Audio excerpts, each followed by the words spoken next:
Just about everyone that I've ever met has hopes and dreams and has wondered how those might be achieved.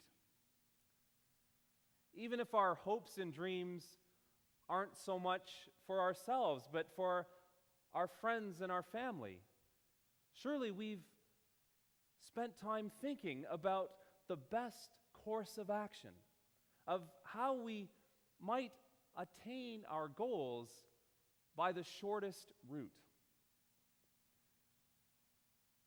The Bible story that I read a couple of minutes ago is meant to help us reflect on our goals and our dreams and to see how they might relate to God's purposes for us. What we heard, as I mentioned, was a short snapshot of the story in which Israel's first king, who was named Saul, was replaced by her second king, who was King David. For most of its early history, the people of Israel did not have a king. God had established them as a nation to be unique and set apart from all the other nations. And one of the ways that would be demonstrated is that they would not have a king, because God would serve as their king. But after a time, the people of Israel felt more and more like they wanted to be just as the other nations were, and they wanted to have a king. So from among their people, they chose a king. They chose Saul. And the reason they chose him was that he was the tallest and the best looking. In what we heard, God was in the process of removing Saul as king over Israel because Saul had sinned. Saul had been impatient in making an animal sacrifice as a burnt offering to God. Seems like a minor sin. Not such a big deal, except it demonstrated the lack of trust in God that Saul had. And so in removing Saul, God said through the prophet Samuel that there would be a new king over Israel. And this new king would be a man after God's own heart. We know from further on in the story that that was King David. What does it mean to say that David was a man after God's own heart?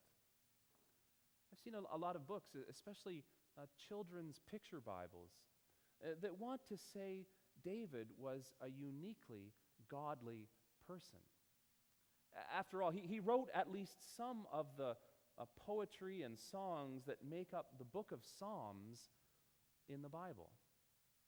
And yet if we look at the story of David's life as a whole, he was a much greater sinner than King Saul. I mean, after all King Saul did was get a little impatient in the timing of making an animal sacrifice to God. David, on the other hand, committed adultery with a married woman and then had her husband killed. And yet, across the whole narrative, we see that as a king, Saul was a relative failure, while David was a great success. What this broader story wants to show us is that what is important is that Saul was merely the choice of God's people, whereas David was God's choice. And therefore that what matters is God's choice. This is a story that has got to strike each one of us as very, very odd.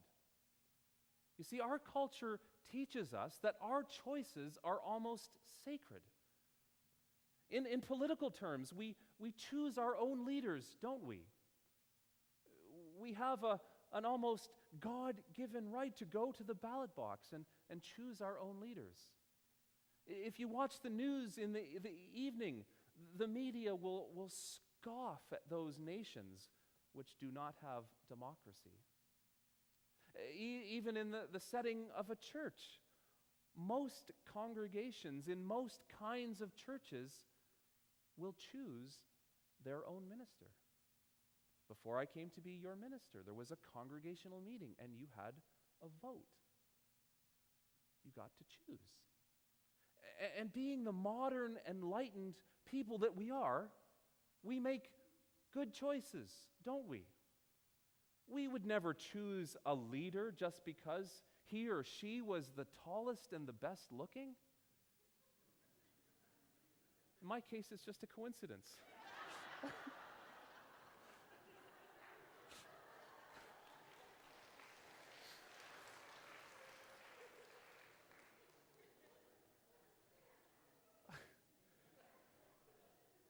To choose a leader, that would be ridiculous on that basis. But imagine, for example, a modern Canadian city who would say, choose their mayor just because he could beat Hulk Hogan in an arm wrestle.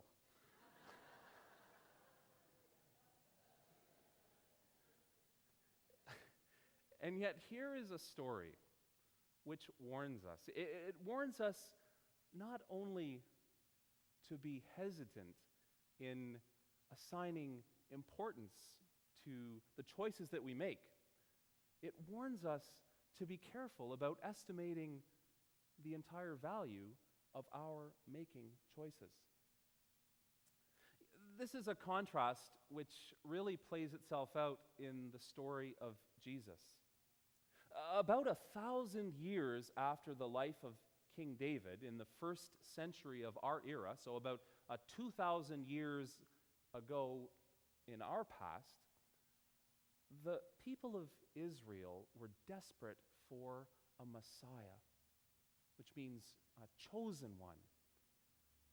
You see, they had endured centuries of political and military oppression. They had lost their political and military independence as a nation, and they had been under the foreign rule of a series of different empires. And in the time of Jesus, they were under the rule of the Roman Empire. And the people were desperate for God to send them a Messiah who would rescue them from their plight. That God would send them someone who would once and for all drive out the foreigners.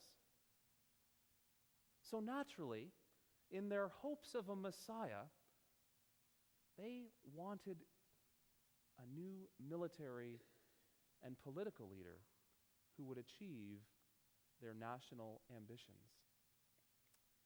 Well, instead of what it is that they were wanting and expecting, God sent Jesus, who was a humble carpenter from a little village called Nazareth. And instead of driving out the Romans in a great military victory, Jesus died at the hands of the Romans in their most vicious form of capital punishment, the cross. The Apostle Paul tells us, in fact, that this is why many of the Jews did not believe that Jesus was the Messiah, the chosen one. They widely agreed that he was a wise teacher and a doer of wonderful works. But when he died at the hands of the hated Romans, that was game over. He could not have been the Messiah. We find that throughout the documents of the New Testament that King David is mentioned or referred to about 59 times. And in almost every one of those instances, the purpose is to show, however, that just as David was the one whom God chose, Jesus then and now was the one whom God had chosen. In other words, Jesus was God's chosen person. That the life of Jesus was God's chosen method, however unlikely that may seem. Some of you may have seen a movie called The Mission. If you've not seen it, I highly recommend it. In the story, we see this beautiful contrast between the ambitions of humankind and the plan and purposes of God. On the one hand, you have the conquistadors.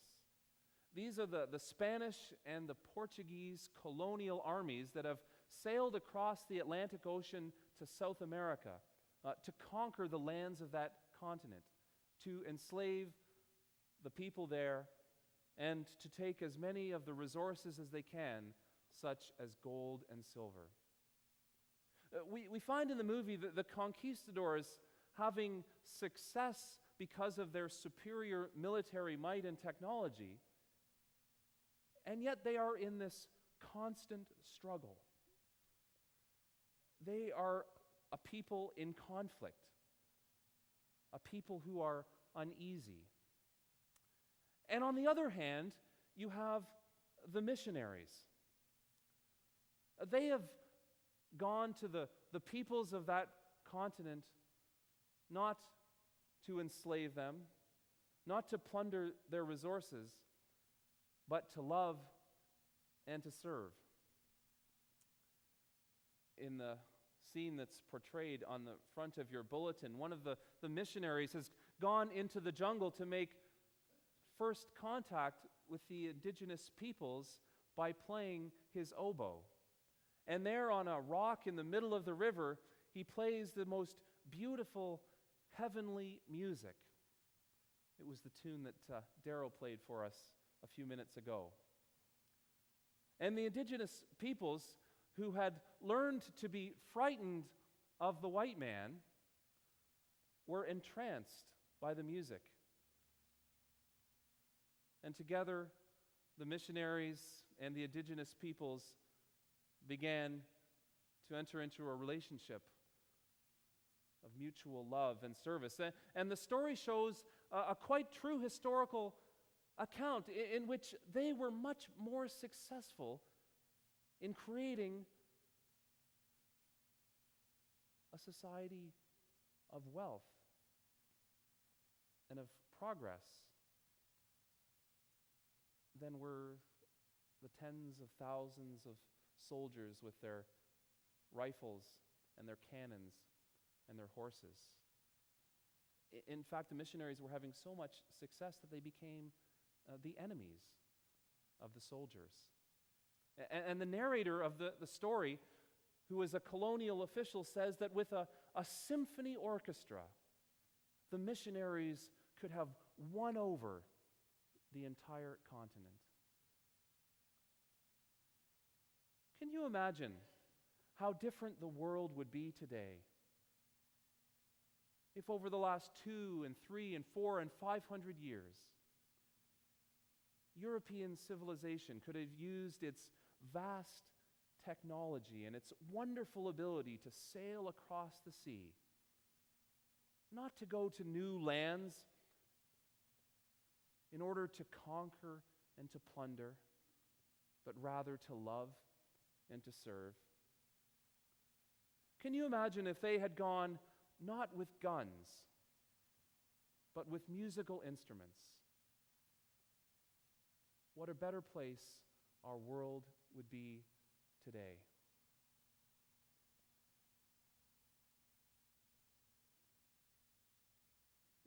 In the very beginning of its history, the nation of Israel wanted to have a king, just like all the other nations. And so they chose from among their population King Saul because he was the tallest. But instead, God chose a young shepherd boy who played the harp, named David. 1,000 years After King David, when they were oppressed by the Roman Empire, the nation of Israel wanted a major general to lead an army that could drive out the Romans. Instead, God chose Jesus, who would die at their hands. I think in many ways, this contrast between human ambition and God's purposes continues to play out in our lives today. And I think the way it does is that most of us have ambition for success. If we're in the workforce, we have ambition to be successful at work, to gain promotions, to be important, to earn a higher salary. In our personal lives as well, we have ambitions for success. We want to be happy. We want to create large, happy families. Even in areas of recreation, we might want to achieve success. A few weeks ago, I played in a tennis tournament at my club, and I really wanted to win. I wanted all the other players to look at me and say, yeah, that guy's better than me. I wasn't. I lost both my matches. But maybe if you're passionate about your lawn, you want your grass to be greener than your neighbor's. You want your garden to be the envy of the neighborhood. And even if we're people of faith, we can rationalize our ambition for success spiritually. After all, what could be more useful for the purposes of God than for us to achieve success and for others to want to be like us? What could be a better advertisement, we think, for the role of God in our lives than for us to be good and successful at everything? Or maybe on the flip side, we might think that we are people who are not gifted, we are not good at anything, and therefore we can let ourselves off the hook. We don't have to worry about God's plan and purpose for us because we will just step out of the way. Just carry on being unimportant, and no one will pay any attention to us. But in fact, the New Testament wants to tell us that neither option will do. For in fact, God has chosen us for a purpose. God has chosen you and me as individuals, and God has chosen us as a community. The first letter of Peter, one of the New Testament documents, says that we are a chosen people and even a royal priesthood who are called out to achieve God's ends on earth. In his letter to the church in Colossae, Paul says that we are a chosen people and we express our chosenness through our willingness to love and to serve others. Our chosenness is reflected in things like gentleness and kindness and patience and compassion. And we demonstrate these things in our lives so that God might be at work in and through us. When I was in university, I had this friend named Jonathan. He was a really nice guy, but for whatever reason, not an overly popular guy. He loved soccer. He loved soccer as much as any of us love anything. He was studying to be a physical trainer, and his dream in life was to go over and stitch up cuts and tape ankles for some soccer team in Europe like Manchester United. Well, one time a bunch of us were sitting around, and he admitted to us that he had prayed to God over and over and with great desperation that he could have had the chance to play for our school's soccer team. And then, in a very matter-of-fact way, he said that God had answered his prayers by saying no. I don't know how quite to capture the moment to you, but the way he said it showed that though he was disappointed with the answer to his prayers that he had received, he knew that it was part of God's plan and purpose for him, and that he would go on happily in life, knowing that God had something else in store for him instead. Now I ask you, what would be better evidence of the way God works in our lives? Would it be to have us achieve all of our goals and all of our successes and then say that it was God's plan all along? Or would evidence of God's grace be more clear in our humble and faithful submission to God's will for us? You see, if we get to define success and then with all of our strength and of all of our smarts go out and achieve that success, and then assume that therefore we have earned God's blessing, then the will of God will be indistinguishable from self-interest. But in fact, God has defined success for us. God has chosen us to be a people who live in order to love and serve others.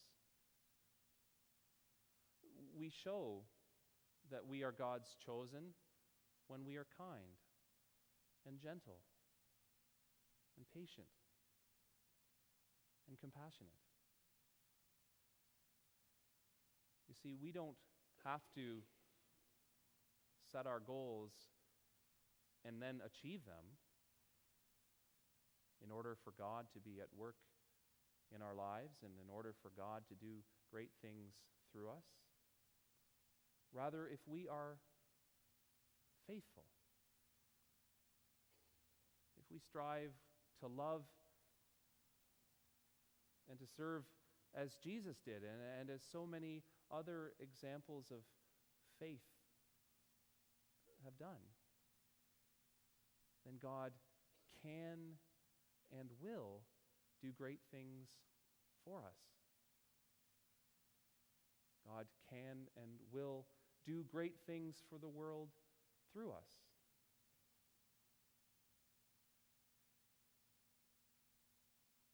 Because it is not that we have chosen that or that we have figured it out. It's because God has chosen it. It's because God has chosen us for it. Because just like King David, we are a people after God's own heart.